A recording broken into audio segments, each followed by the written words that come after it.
pemuda Pajajaran yang dibantu Demak dan Cirebon.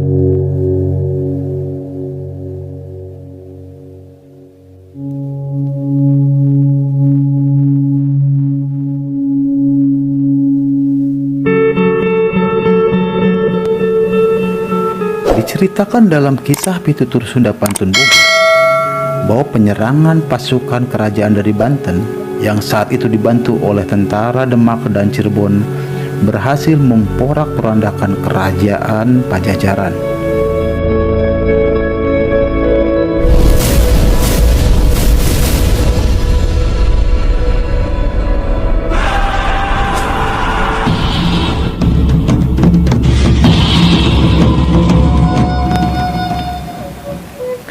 Yang akhirnya membuat seluruh penghuni istana kerajaan Pajajaran terpaksa pergi untuk melarikan diri. Sampai saat ini mereka tersebar dalam beberapa wilayah seperti di daerah Ciamis, Panjalu, dan juga wilayah Garut Hutan Sancang yang dikenal dengan Kampung Dukuh Dalam dan Kampung Dukuh Luar yang ada di sekitar wilayah Hutan Sancang. Ada juga yang tersebar di daerah Sukabumi, yaitu di Kasepuhan Cipta Rasa Cipta Gelar, sampai berbatasan dengan Banten yang terkenal dengan Kasepuhan Citorek.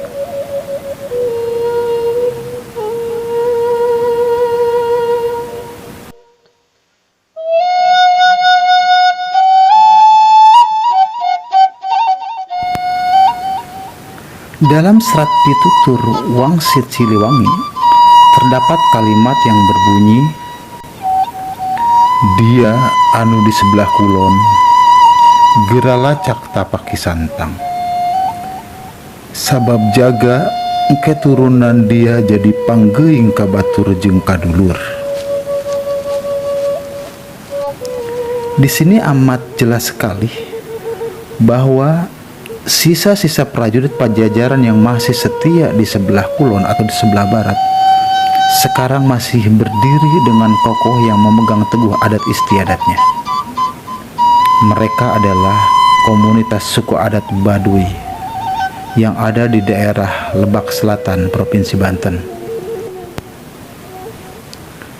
Dia rawayan ulah sinawani-wani muka ruhsia. Dia mudu ganti ngaran jeung sinembahan, jeung teu nyaho-nyaho naon eta Pajajaran.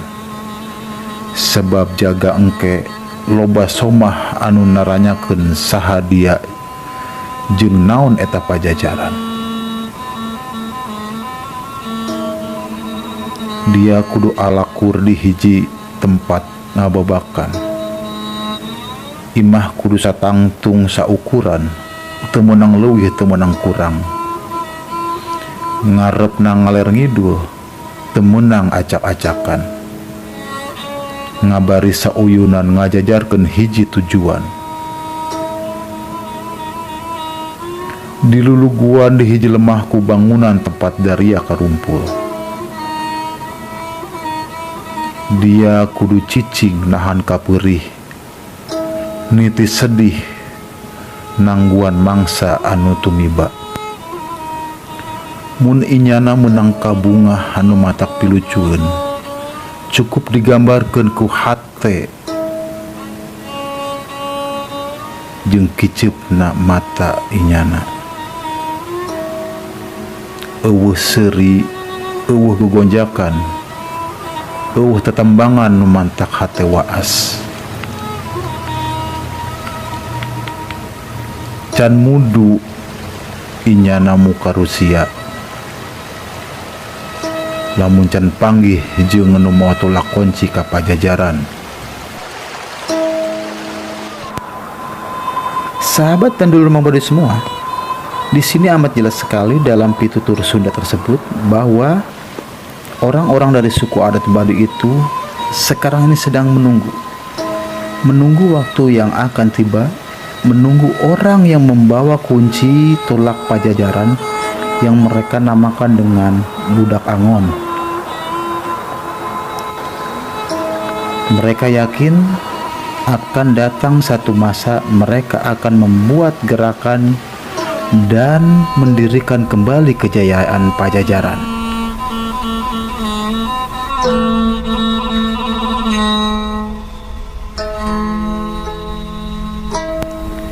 Sahabat dan dulur Mang Baduy semua, diceritakan pernah Mang Baduy mendengar sebuah cerita pitutur dari mulut ke mulut yang didengar dari sesepuh-sesepuh Banten, bahwa nanti akan datang masanya terjadi pertempuran antara Baduy dengan Banten, yang mana Baduy akan dipimpin oleh seorang puun sepuh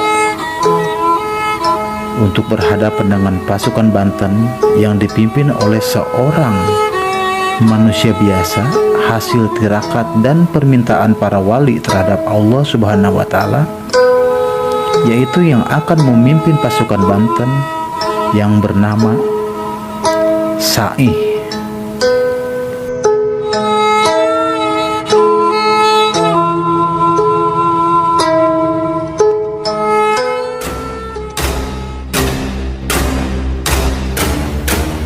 Sosok Sa'ih ini digambarkan berasal dari gunung daerahan Gunung Karang.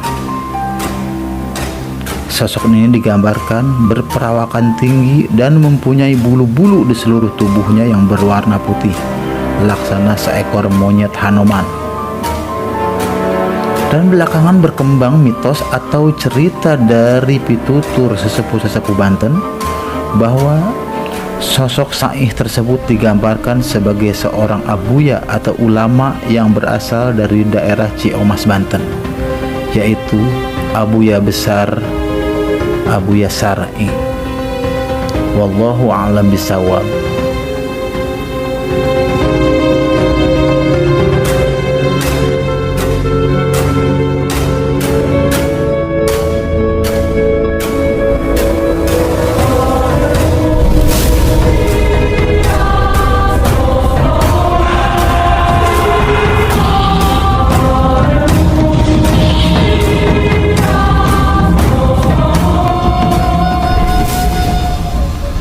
Di dalam perseteruan pertempuran antara Baduy dengan Banten, pada saat itu Baduy terdesak mundur dan hampir kalah. Namun kemudian datanglah seorang pemuda yang membantu wilayah Baduy,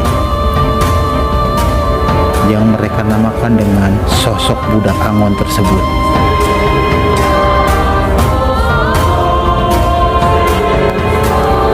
Kehadiran sosok budak Angon membuat pasukan dari Baduy menjadi kuat dan semangat kembali, yang mengakibatkan pasukan Banten terdesak mundur.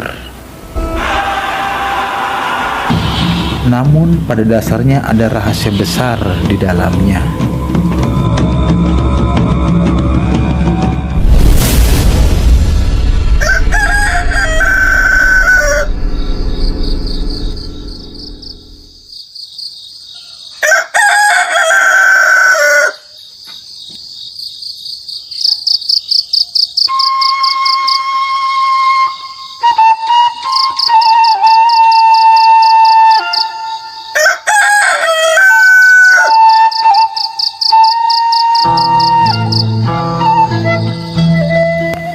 Sahabat Mang Baduy semua, hasil dari percakapan dan ceritaan pitutur dari sesepuh-sesepuh Banten yang Mang Baduy dapatkan, yang kemudian Mang Baduy sambungkan dengan pitutur yang ada dalam pantun Bogor.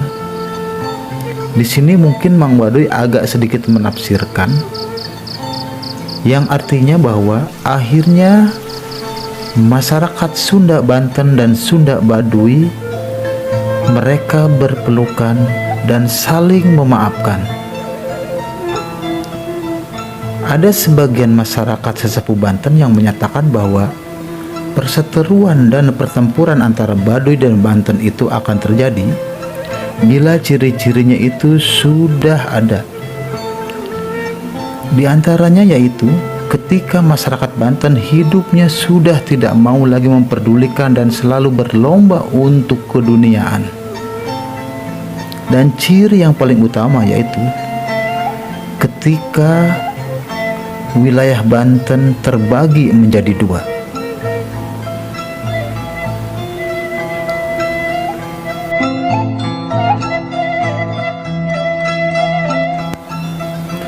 Sahabat dan dulur Mang Baduy di mana saja sahabat dan dulur berada, terlepas benar atau tidaknya mitos cerita pitutur Sunda ini, di sini Mang Baduy mengharapkan dulur semua jangan menelannya mentah-mentah. Ini hanya sebuah pitutur yang Mang Baduy angkat kembali. Ini hanya sebuah cerita-cerita dari sesepuh-sesepuh Banten yang kemudian Mang Baduy angkat kembali dalam konten ini. Tujuannya hanya satu, kita mengenal budaya dan mengapresiasi juga melestarikan budaya yang ada di Banten. Terima kasih banyak sudah menyimak dan video Mang Baduy. Mang Baduy mengucapkan wassalamualaikum warahmatullahi taala wabarakatuh.